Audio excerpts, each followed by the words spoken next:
Yo, what's up, everybody? Welcome to another podcast. I haven't done one of these for a very long time, but I'm joined by a very special guest today, who is known as Baggsy. Now, Baggsy is very famous in the car world. So give yourselves a little introduction, Baggsy. Let us all know what you do. And, Very famous in a very small world. Introduction for me. So, Send it.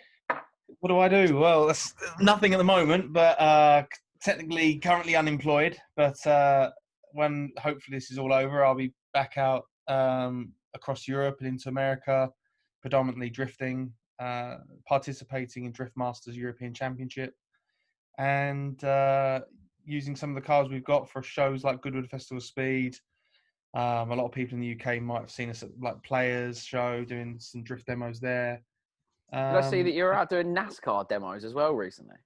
Yeah, so one of the things we got asked to do last year was, the year before, 2017 or 2018, we got asked to do shows like demonstrations, smoke shows essentially at NASCAR events, which is pretty cool. Monster Energy has a huge involvement now with NASCAR, so they were the main drive with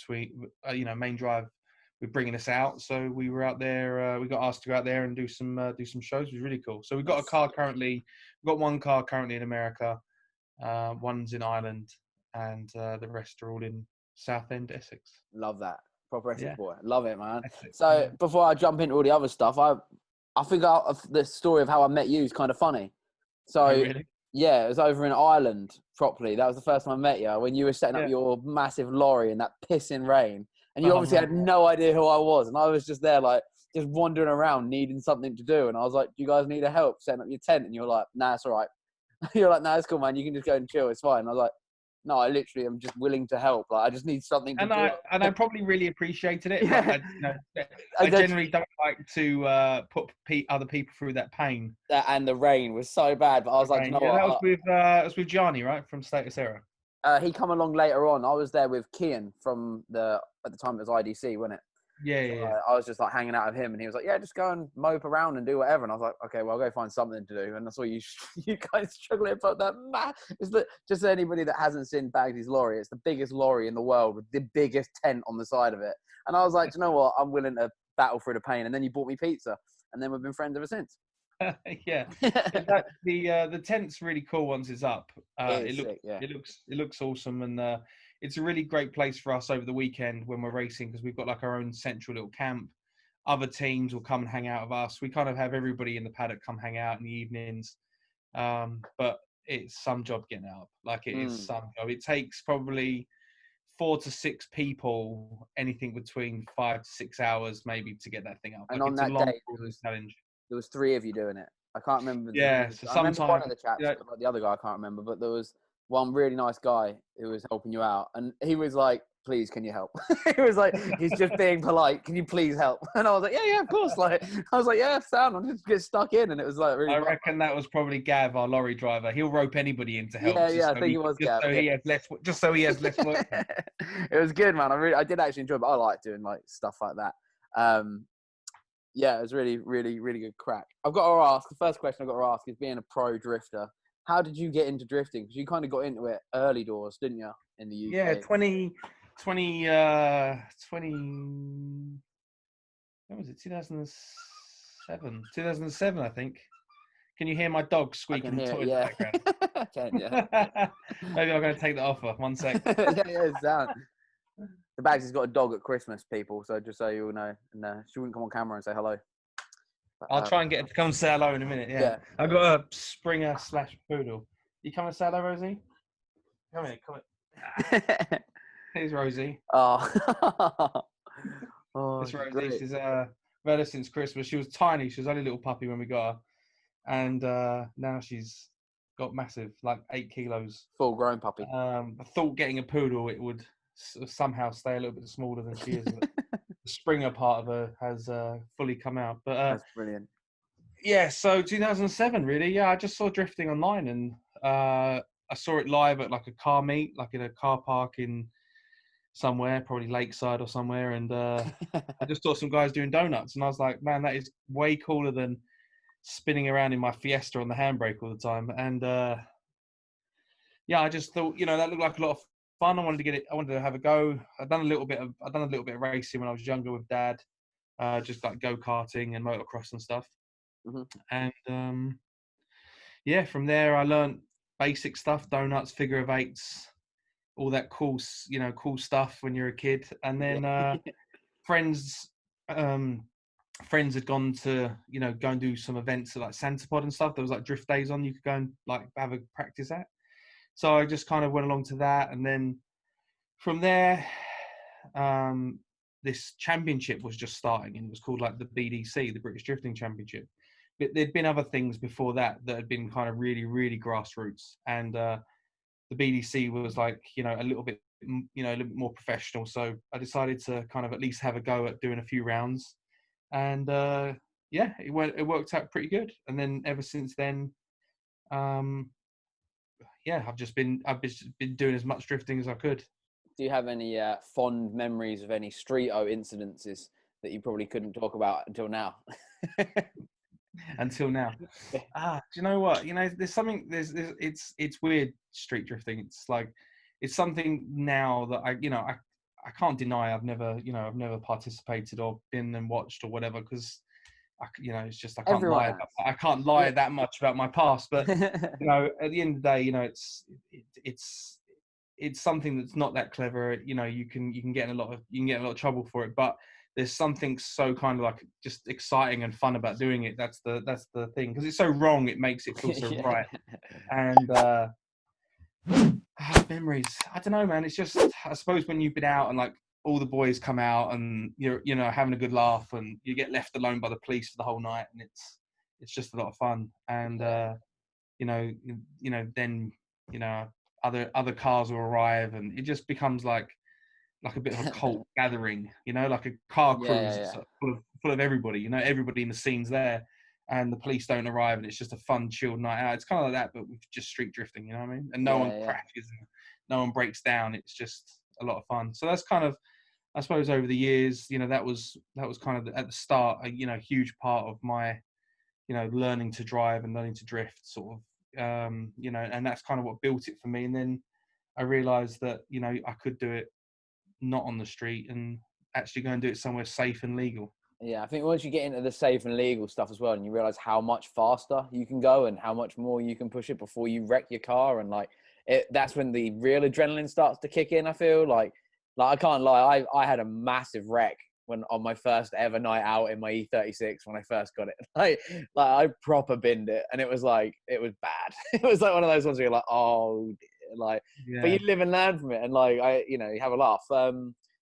And I'm just lucky I didn't hurt myself, basically. But I ripped the sump off of a Volvo 340 one night.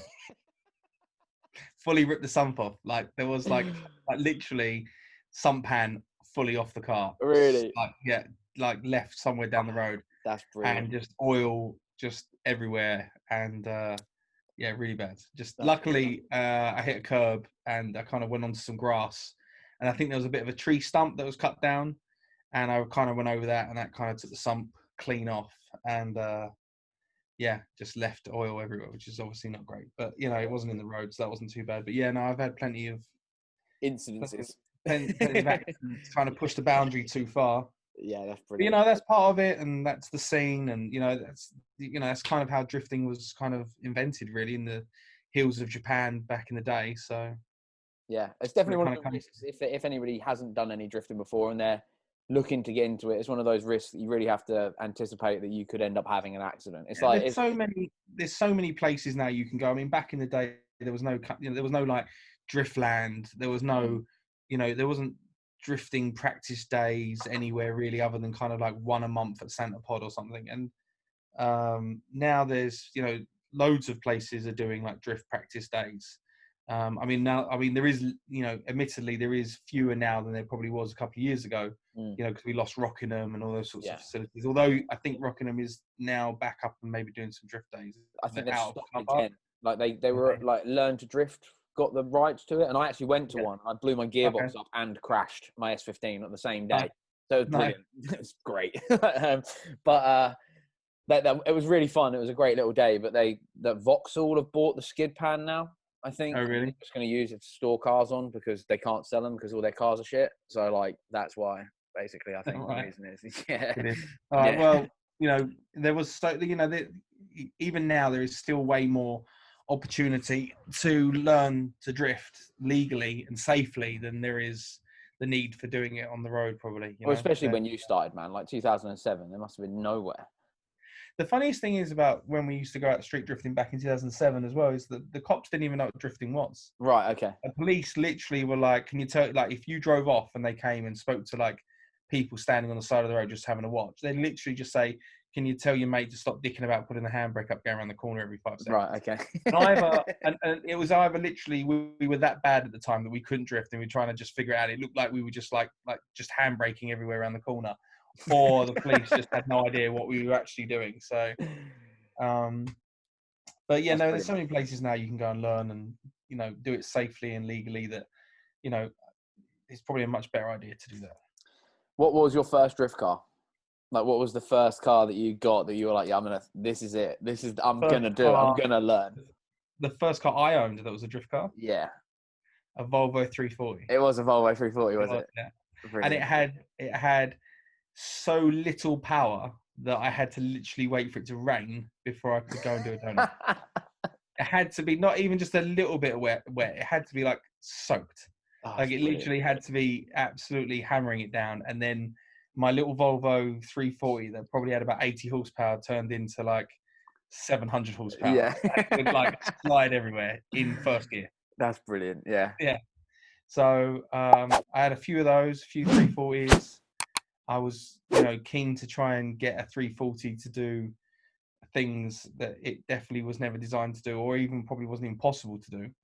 And in the end, I gave up because I just broke that many of them, and that many engines fell out, and gearboxes fell out, and diffs exploded. I then went and bought a Nissan S13 200SX, which at that time you could pick up for like 800 quid, and it was like mint.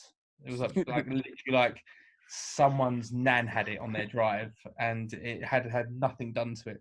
And that's literally what I did. I think I drove to like Norfolk or somewhere, and literally just picked up a Nissan S13, and it was red, and it had like zero modifications, like nothing had been done to it. It was sounds like the dream.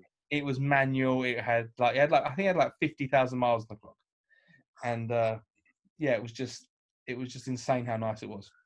And then just went and started modifying that, and that's kind of where it went from there. I mean, I've had loads and loads of like BMW 36s, E46s over the years, just for like messing around and having fun in. But yeah, I had a Volvo 340, and then soon after that, I went into a Nissan S13. Excellent, man. Excellent. Did you style it in the traditional drift JDM style, or was it like a more of a Essex style drift car? Not quite sure an Essex style drift car is. Yeah, if you just close your eyes and just picture it, I'm sure you can think roughly of what it would look like. I mean, for the first year or so, it was pretty standard looking. We didn't do anything too crazy to it. I was just doing sort of practice days in it, and the second year I had it, when we decided to do the BDC, the British Drift Championship, like I got like a charge speed body kit for it. Got a few other bits and pieces, got some wheels and all that sort of stuff. And then but even then it was still kind of like a stock car. I didn't really do much to it. Changed the engine because I blew the engine up on it. Had like a really bad 1.8 CA engine in it. And then I put like a 2-litre SR20 in it, so that was a bit better. And then from there that was basically it for a long time, really. Just a body kit, some wheels, and a little bit more horsepower. Yeah. So what's your current lineup of drift cars? Because I know you've got the GTR, obviously. Yeah. So the main car, obviously, I guess that most people know about that we've got is obviously the GTR. We've got a S14A, which is kind of like my little street car. That's just still a SR20. That's on air. Rotiforms as well, right? Rotiforms, yeah, like stance in the box sort of car. Yeah, literally just bought some air, got some wheels, and kind of just had it on the road. It was just like my little fun toy. And then my actual sort of competition cars, I've got a PS13 and an S13. I don't know if I've seen the S13. So the S13 is the one that's in America. Right. Okay. The Okay. S13 is one. I've definitely seen the GTR and the PS. Yeah. And the S14. Yes, the S13. We've done a load of upgrades to it, a load of work to it end of last year, and then we shipped it out to America. Do you have a favourite out of the cars? Like, if I was to say to you, Baggsy, we're going drifting tomorrow, which one would you grab the keys for? Depends, I guess, on what we were doing. Like, if we were just messing around and I was just a drift day, just a normal. Then I'd bring the GTR. The GTR. Yeah, 100%. Yeah. All right. It's honestly the most fun car to drive, just because it has so much power. It's stupid to drive it. It has, it's almost got so much power that I need to get way bigger tires for it to make it work properly. To make it work properly in competition, if I was ever to use the GTR in competition, we just need to get 355s or something on the back of it to really get it to hook up. It's got so much power that it just every gear it just annihilates the tires, and it ends up not going fast enough forward. It kind of makes so much wheel speed that it kind of doesn't get going, if that makes any sense. It's kind of just spinning the wheels, and it's just retardedly fun. It's really I really enjoy driving it because it's easy to drive, it's comfortable, it drives really nice. If we were going to do like a competition or whatever, I'd probably take the PS13.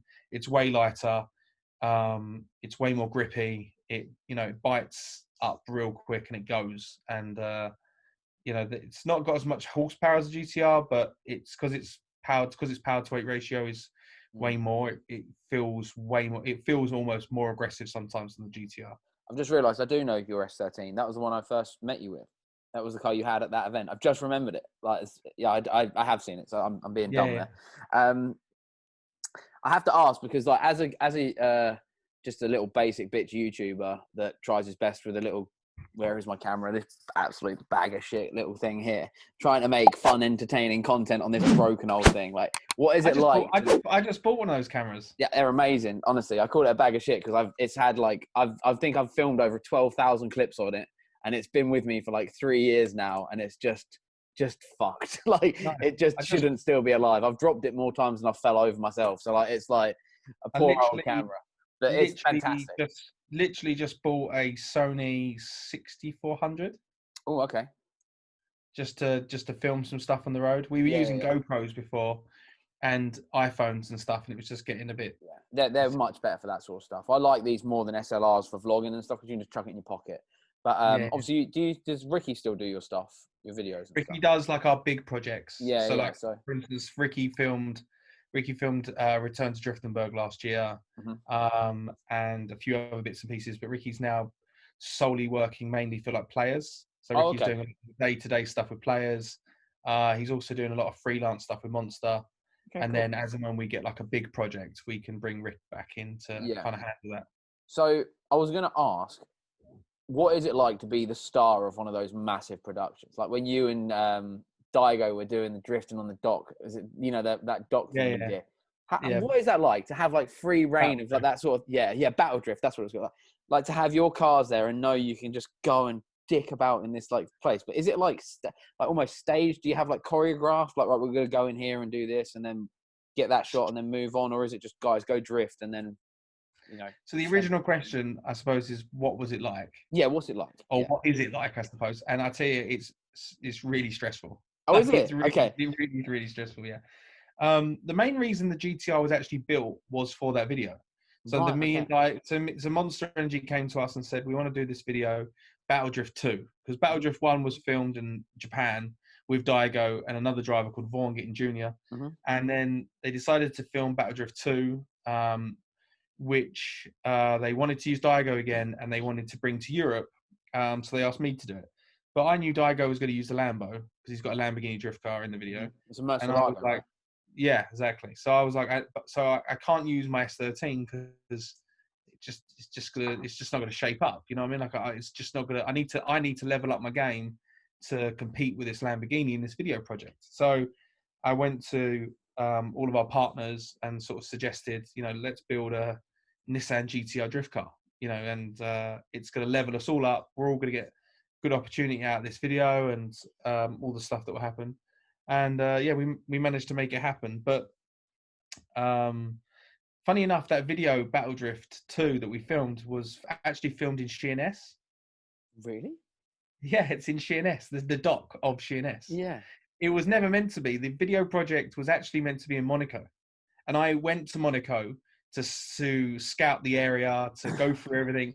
We met the government in Monaco. We met the chief of police for closing all the roads and doing it all. It was going to happen in between Formula One and Formula E. There's a week between. There's like 3 or 4 days in between F1 and Formula E, where all the trucks leave for one race and all the new trucks arrive, all the new cars for the next race. So there's like a couple of days in between. So we had the opportunity of where all the roads are painted. We've got all the, all the marshals points are all out. Monaco's basically closed down for like 2 weeks and 2 races. So it was a perfect opportunity to do it. And unfortunately at the time there was a terrorist attack in France. It was when the transit drove through all those people. Mm-hmm. So the police in Monaco kind of just said, look, we've got enough going on with security that we can't really allow you to do the video project. So that was kind of a massive bummer for us because we had put all the planning in. Daigo's car was already on the way from Japan. The video team that was shooting the video were already, some of them had already been over and back to shoot, to sort of do the recce with us. So it was a bit of a nightmare. So in the end, we had to scrap Monaco and we ended up in a dock in Sheerness. But it worked out pretty cool. Brilliant. Yeah. Well, I say a dock in Sheerness. They had also filmed some scenes of Pirates of the Caribbean at this dock in Sheerness. Wow. This dock's really famous for loads of things that you would never imagine. So it doesn't sound that great when you say, yeah, we filmed in Sheerness, but it worked out really well. And going back to the original question, being on set on something that big is stressful, especially when everyone's asking you to do something. And you've got the director normally on your headset telling you what he wants you to do, and it is very much choreographed. They'll break it down into sort of tiny little segments. Mm-hmm. So we'll basically just drift around like one obstacle, or we'll do one scene which will be maybe 5 seconds, 10 seconds of us driving. So it'll literally just be like 2 turns, like what drive around the turns, stop, go back to the start, and then we'll get told, yep, great, cameras will change positions, go and do it again.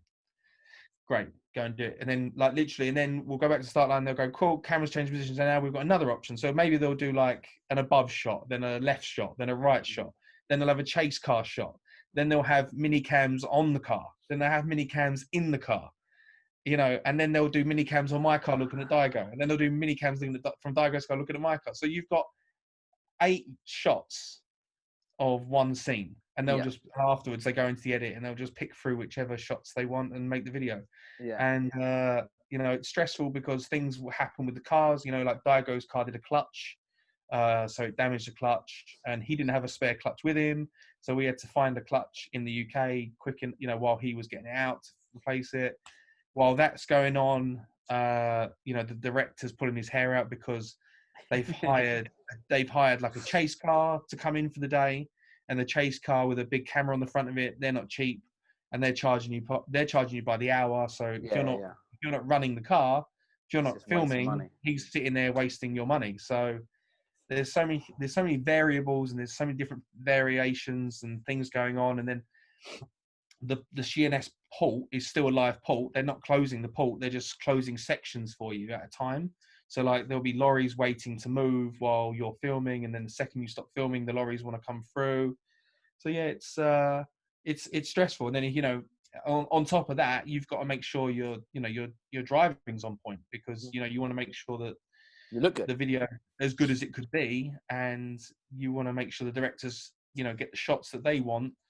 And it's there's a lot of people. There was like 15 or 20 people just from production for the filming part. Then you've got health and safety. Then you've got safety coordinator, fire brigade were there with a fire engine. Ambulance is there with an ambulance. So one paramedic was there. I think we had a paramedic and 2 like technicians. Then a load of people from Monster Energy were there.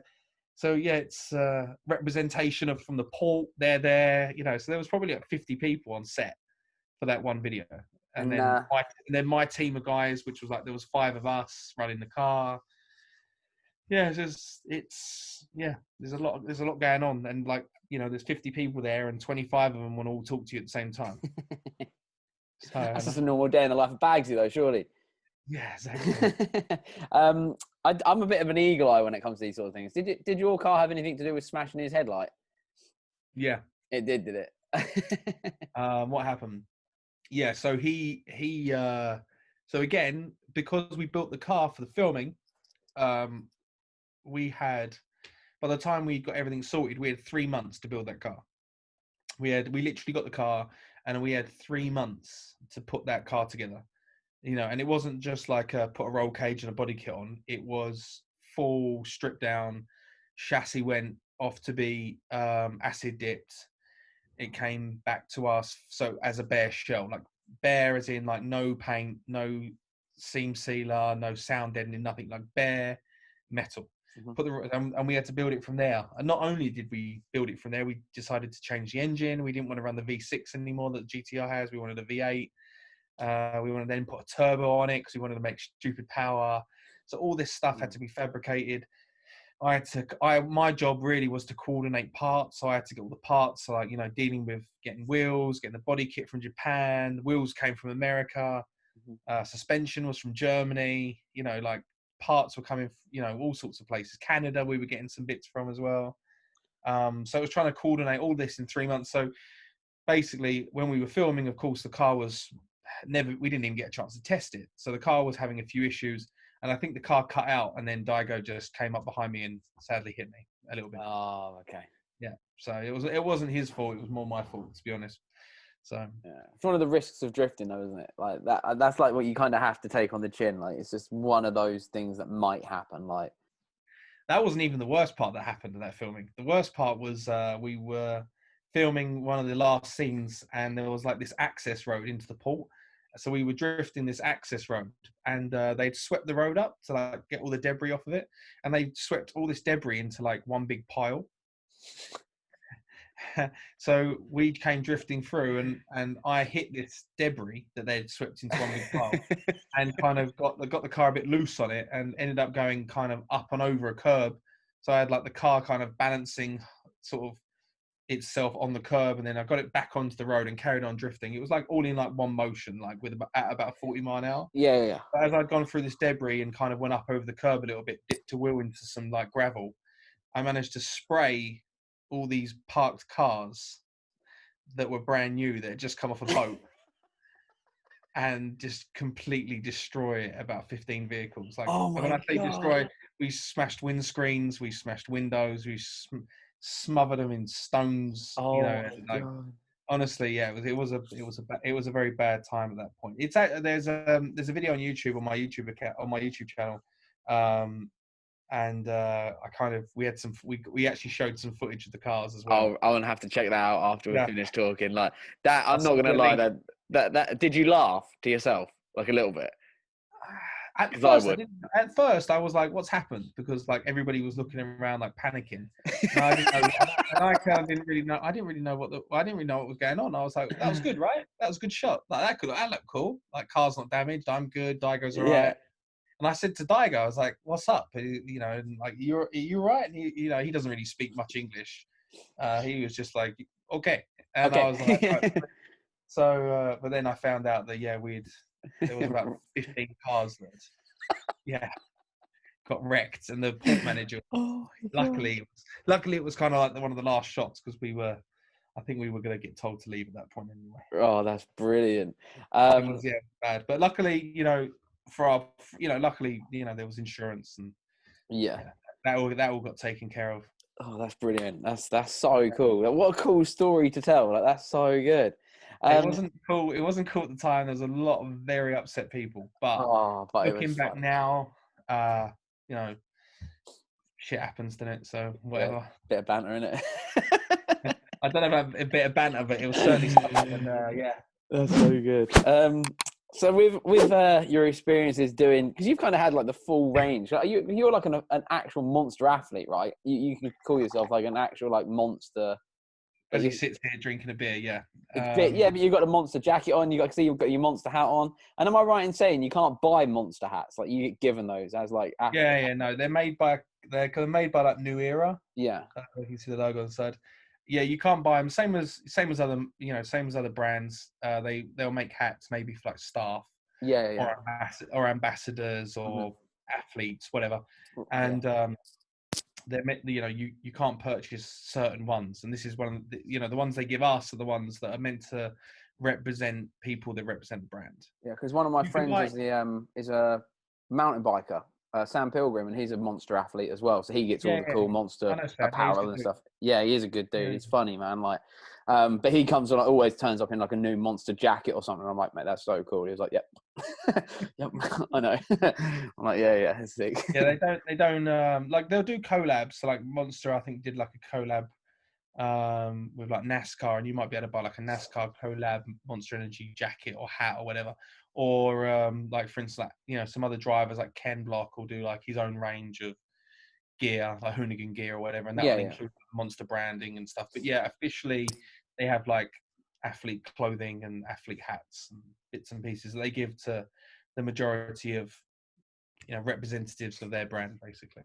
Do you have a fondest memory of an event or an like one of these productions you've done with Monster? Is there like one thing that stands out that you did with them and you're like, wow, that was just the best thing ever? Because you must have done a lot, like the opportunities you've been given. I thought I'd put you on the spot and ask you a question that might be quite hard. I suppose. I guess my favorite one would probably be when we got the opportunity to film.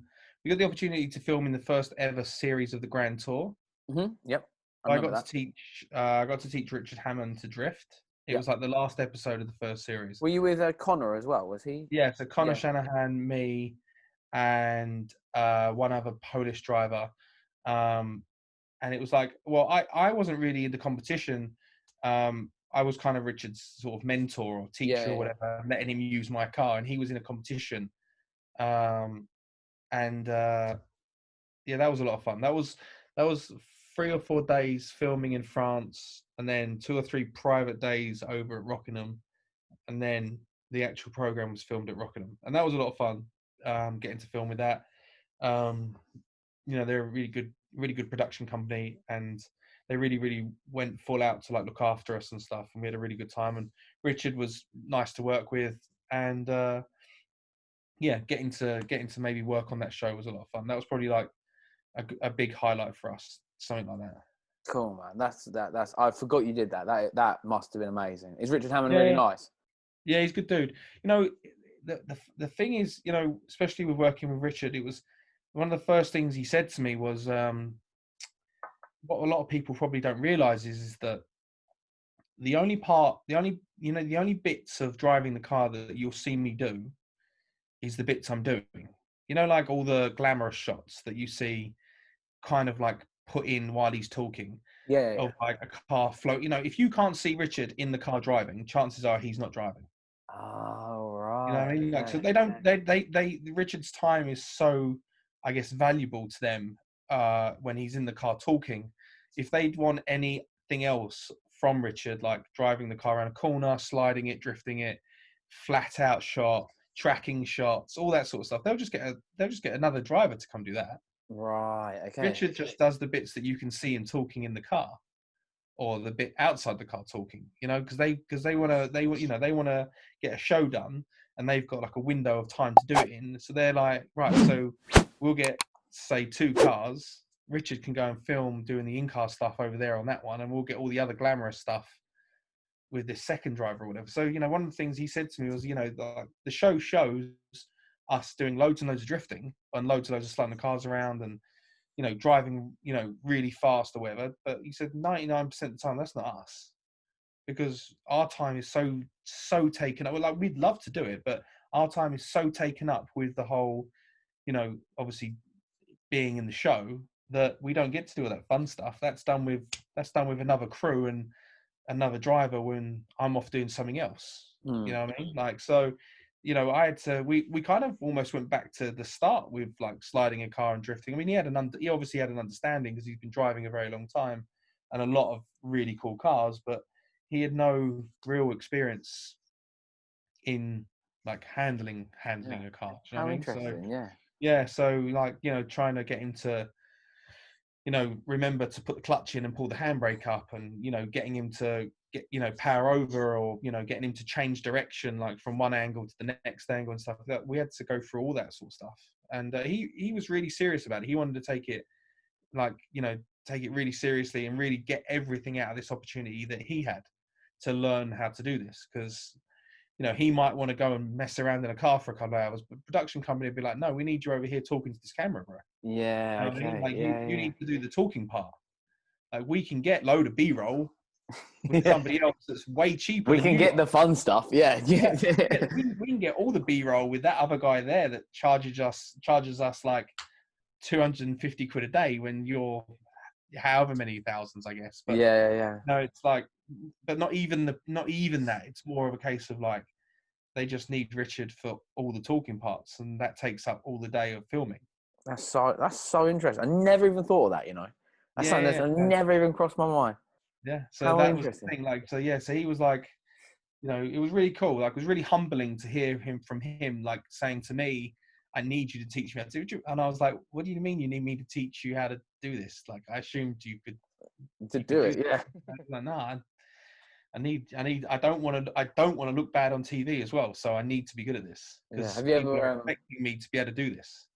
Oh, I see. Have you had any more drift encounters or any encounters really? Any more famous people like that that like you either Um, done some driving with or had to associate with in some form of? so so it's now, so my third TV show with Idris Elba Oh yeah, yeah. comes out on Monday. Okay, So cool. I met Idris Elba about 4 years ago, and we did a show called King of Speed. Uh-huh. No, that's wrong. Sorry, I did a show called Idris Elba No Limits. No Limits was Then it? we did a show. Then we did a show in about a year later called Idris Elba King of Speed. King of Speed, yeah. And then we've just done a show called Elba versus Block, Okay, which I is haven't Idris seen Elba this versus advertised. Ken Block. So that comes out on Monday, which is on a new platform called Quibi. Quibi. Quibi, it's an app. It's like Oh, an okay, cool. Amazon or Netflix. Oh, okay, cool. The Quibi is like, you know, a new platform of short TV shows. So they're Okay. basically designed for commuters, or they're designed for, you know, people that want to watch like a 10-15 minute show, not a 45-minute show. Yeah, yeah, So cool. it's and you can watch it horizontally, or you can watch it, you know, you can watch it vertically or whatever. And it's literally just short films of short, sharp, exciting content. And I think it's like 6 or 7 episodes, and it's basically Elba versus Block in a series of different car-related stunts That sounds awesome. and challenges. Yeah, and we filmed it we filmed it next to the London airport, Oh, okay, cool. basically opposite the Excel. Awesome. And yeah, we filmed it last year in June, and it comes out on Monday. That's So it awesome, should man. be really good. It's like a load of monster trucks in it, wall of death, a stunt where they basically jump a car off the end of this ramp into like a load of like smashed up cars. So it comes to like a dead stop. It's like who can jump the furthest. 2 wheels, loads of really cool stuff. And my role on that program was coaching Idris to kind of compete against Ken. Awesome. So although I know Ken and I've done loads of different things with him, and it's funny because, you know, obviously we get on quite well, I was on the other team with Idris trying to beat Ken, which Yeah, yeah, obviously yeah. Ken being the driver that he is, it's quite tough, you know, obviously to try and beat him in car challenges. But Yeah, yeah. that's cool. Idris is a good dude. He's a Londoner. He loves motorsport. He loves cars. I watched his And fighting documentary as well. He did when he learned how to do the so Thai kickboxing. that was part of the series No Limits. Oh, okay, okay, cool. Idris Elba No Limits. Yeah. So we did one about motorsport. He did one about the fighting. Yeah. He did one about airplanes, and I can't remember the others. But there was a series of like 5 or 6 episodes. But I think it was for like Discovery. Yeah, he So, looks like the kind of guy that when he does something, he does it till he's absolutely good at it. Like, he's like, I'm going to be good at whatever it is. Like, that's like, yeah, I don't know him at all. I love him as a celebrity. Do you know what I mean? Like, I look at him, I think he's a cool guy. And he just yeah. seems like the kind of guy that is balls to the wall and he's not going to fail. That's how he No. comes across, sort of thing. Like, Yeah. He's like that about a lot of things, because obviously he's a very famous actor, but he loves music and he loves he DJing. DJs, doesn't he? Yeah. Yeah. And I remember when I first met him the first time when we did the first show, he was telling me about getting into DJing, and I was like, cool. But he also said to me like, no one was taking him seriously, because he's an actor. You can't now be a DJ just because you decide to be a DJ. Do you know what I mean? Like, Yeah. no. But by the time we did the second show, he had like a residency in Ibiza. Like all last year as well. He had every Saturday night in Ibiza he was DJing. So, yeah, so that was cool. Like, yeah, no, it's cool. Being able to have these opportunities from drifting. I would never have been able to do any of this sort of stuff if it hadn't have been for that Volvo 340. Yeah. What a mad thought, right? I know, you know what I mean? And and honestly, it's the craziest thing. I remember especially like when I was really young, my mum was always trying to push me into making sure I got this like really super cool job or whatever in London, go and try and do something, get like an office job and worry about all that stuff. And then I ended up doing something in motorsport, and this little 340 Volvo has given me so many little opportunities, like things like this. That, When, it's if you ever crazy. see one of those now, a 340, I know they're quite a rare car nowadays, but if you ever see one, does it ever like warm you inside? You're like, that's the reason I am where I am. I genuinely went after the first. I know the first one doesn't really exist anymore because I bent it so bad. But there was one that kind of got reshelled and all my stuff got put into another one, and I went after trying to buy it, but I couldn't track it down. I think it got like scrapped or something. So I if went, anybody has a good one, you want it. well, I genuinely just wanted my one You back. wanted your Like I one, thought yeah. if I could buy my first ever drift car back, I'd have that. But I've driven a few. I did drive a few about 3 years ago over at Arena Essex, and as soon as I got in it, I could smell the smell of the car straight away. Just hit me because that kind of old Swedish car with the seats Yeah. and everything. You can never get away from that smell. And I got in it, and I was like, this feels like home. Like I genuinely got in it. I was like, I fell back in love again. Until I'd done like 3 laps around the track, and I realised how bad it drove. And I was like, these cars, I remember why these cars are so bad. And it was just driving it around the track was just horrendous. And I was like, well, that was fun. Thank you very much for letting me have a go in your car for 3 laps. I've just reminded myself not to buy another one. So Arena Essex, now you've brought Yeah. that up. Is that gone forever? I'd like to say never about anything because it's still there. Because you obviously used to host your King of the Ring events there. Yeah. So, and they were, as a spectator, such a good night out. Like, just as a car guy, to be able to go there and watch them drifting, look at a little car show on the side. Even the car park was like a car show. Because it was all car guys turning up. Do you know what I mean? It was just like, I remember going to a few of them, and I'd even vlogged a couple of them, and I was like, this is just so good. And then it was like, oh, it's ending. It was like Devo, really.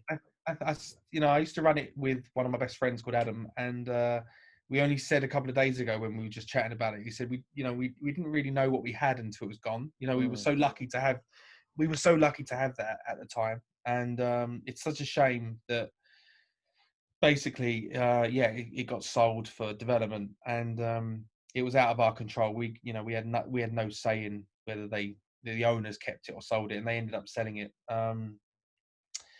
But I mean, we ran it for sort of 7. I think we ran it for about 7 years, 7 or 8 years, and it was cool. Like and it gave so many young drivers an opportunity to go not only to learn to drive, but to then drift and then even go on and do other things. Like some of the drivers that first came to King of the Ring have now gone into sort of the British Championship, and some have made it into the European Championships.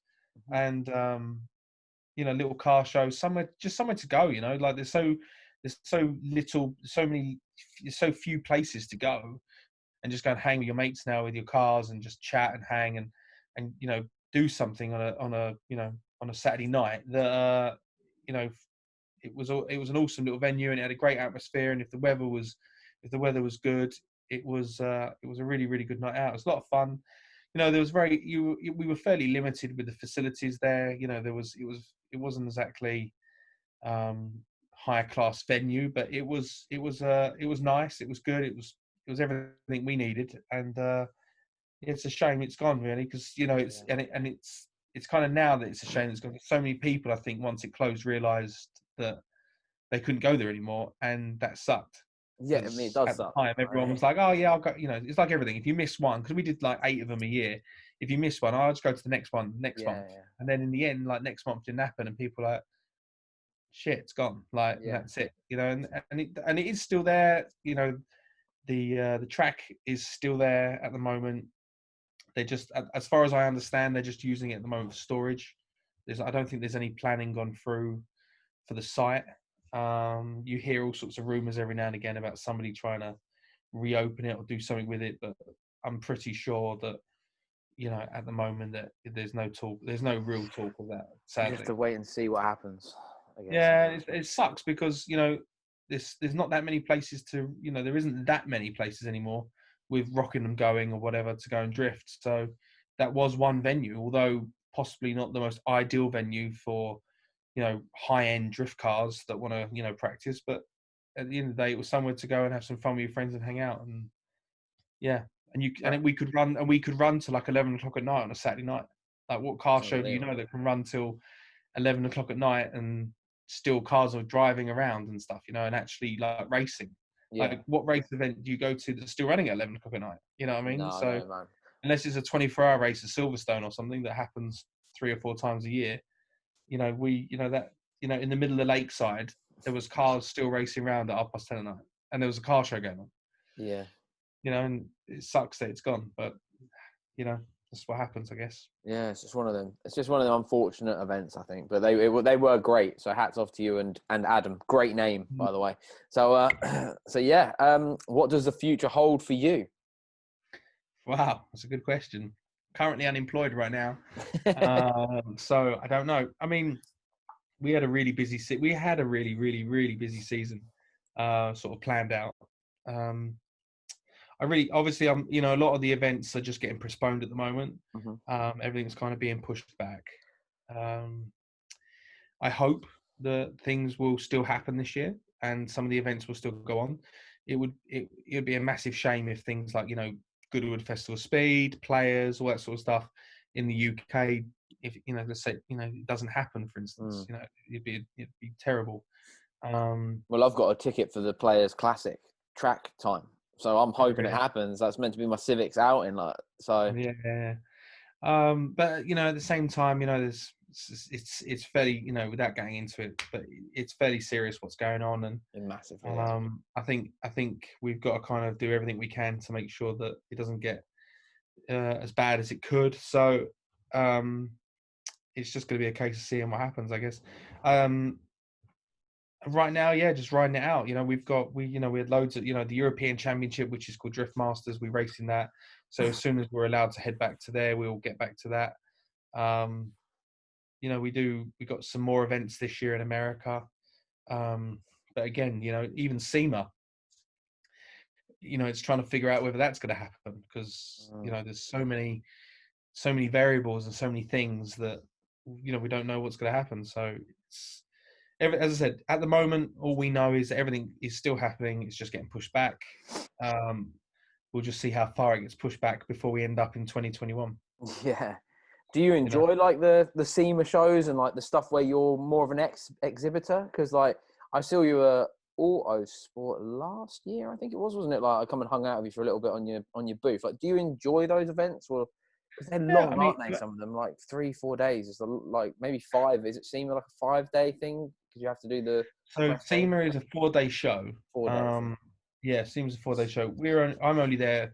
I enjoy SEMA because it's in Las Vegas. Yeah, so it's hard not to like it, isn't it? It's an easy one to. It's an easy one to go enjoy that. Everybody that I know in the car industry generally is there at SEMA, so it's good to go and see everybody. We go and catch up on what's happened throughout the year, talk about next season, what we're doing with various different deals that we have in place. Autosport is a little bit different. Yeah, we sometimes have a car on display. When you saw it this year, we had a car in the live action arena. Okay, cool. So we were doing the drift show in the live action this year, and that was a lot of fun. Yeah, I pretty much, I'm lucky. I enjoy most of what we do. If it's a static car show and we just go and hang out, I enjoy going and looking around the other cars, seeing what's going on with people. And I come from, when I first passed my driving test, I had like a Fiesta, Uh-huh. and I really enjoyed modifying that back in the day. Yeah. When you could pick up a copy of Max Power and ring somebody and order it. Yeah. You had to wait a couple of days, and that part turned up. When tuning a car was actually bolting things on. Mm-hmm. When you would genuinely go and put a body kit on your car. Yeah. When you go and buy a set of lowering springs, an exhaust system, and an air filter. Do you know what I mean? Like it's, it wasn't just like a plug-in flash, and Then you you got wouldn't change 600 anything. horsepower. You wouldn't change anything on the car because the car looks awesome as it is. Do you know what I mean? Like there was nothing nice about my Mark III Fiesta. There was zero sport about my Mark III Fiesta. So, it was when modifying was actually modifying. Do you know what I mean? Yeah, So definitely. that was, back in those days, that was what was fun. Oh, So I still enjoy going to shows, seeing what people are doing. Or if it's a show where we're driving, even better. Yeah, when Southend was Southend, when it was proper naughty Mate, Southend. honestly, I remember the days where we would get to Southend about 6, 7 o'clock. We'd be there until 10. Then you go to Basildon, and there'll be some like street racing going on up and down Basildon until about 11, 12 o'clock. And then you head back. Then you'd head down to Thurrock Lakeside and just go and hang with your friends at McDonald's, and go and see what else was going on. That was every Saturday night from my 17th birthday probably to about 19, 20. Yeah. I come onto that like when I was 17, 18, I started going down Southend, and all I can remember was just Sierra Cosworths just doing burnouts everywhere. Like it was this is when Cosworths were like $3,000 and no one wanted them. So like every Gary had one. Do you know what I mean? And it was just like burnouts after burnouts, and then like nearly hitting your car and stuff. It wasn't like, oh my God, he nearly hit my car. I was like, yeah, that was so cool. Like it was just so much fun. I had just the memories of being in that generation. Like I'm lucky I fell into that little group, I feel, because like I feel like the modern stuff is just not the same. Like it's still cool, like it's still nice. I said to my buddy the other day, like Adam, when we were chatting, I was like, I genuinely feel sorry for people nowadays a little bit, because there isn't that. I feel like that world that we had when we grew up, of car culture on a weekend, isn't there anymore. I mean, I don't know for sure. I mean, I know there's still car cruises and meets going on and bits and pieces, but that whole Southend, Basildon, Lakeside Saturday night, and I'm sure it happens up and down the country in all different various places, but as I knew it, Southend, Basildon, Thurrock, it doesn't happen like that anymore. You know what I mean? Like it's not, it's just, and that was so much fun. It was so much fun. It's hard to tell people how good it was as well. Like the atmosphere was just like, it was like going to if you're into football, like going to a football game. It was that sort of like, yeah, well, guys, it's gonna be so good. Like all squad up with your boys in your cars and that, and like it was just, I loved it. I genuinely loved it. Like I really did. Like that was like, just cruising up and down the strip for a couple of hours, parking up, talking about just talking shit. to your mates, and just chatting shit. To your mates. And then there'll be like a group of lads trying to get cars as they drive past to stop and do a burnout. And, it's just, honestly, I'm sitting here smiling and laughing, thinking about some of the memories I've got with some of my mates back in the day doing that sort of stuff. And it's good to see, like, even some of them now are still into cars, still doing various things with cars, and still get to hang with some of the boys, Not all of them have grown up just yet. Definitely. Well, thank you very much for your time this evening, sir. Been great having a conversation with you. I hope you've enjoyed it as well, and I hope the viewers out there and listeners and whatever else have enjoyed it too. Where can they find you if they don't already follow you across your platforms? Well, I suppose the easiest one is just Instagram, so it's just Baggsy Boy UK on Instagram, and from there it's Facebook and YouTube and all that sort of stuff. And then they can watch you go and do some big skids in places as well, hopefully. Are you competing at all this year, did you say? Drift Masters, Drift Masters European Championship is what we're competing in. As soon as everything gets back to normal. They live stream all their stuff, don't they? So we can watch. Red Bull Media House broadcasts it live on Sky and across Facebook and all that sort of stuff. Cool. All right, Baggsy, thank you very much, sir. If you're a viewer and a listener, please make sure you subscribed and all that malarkey. And thank you very much for listening. Peace.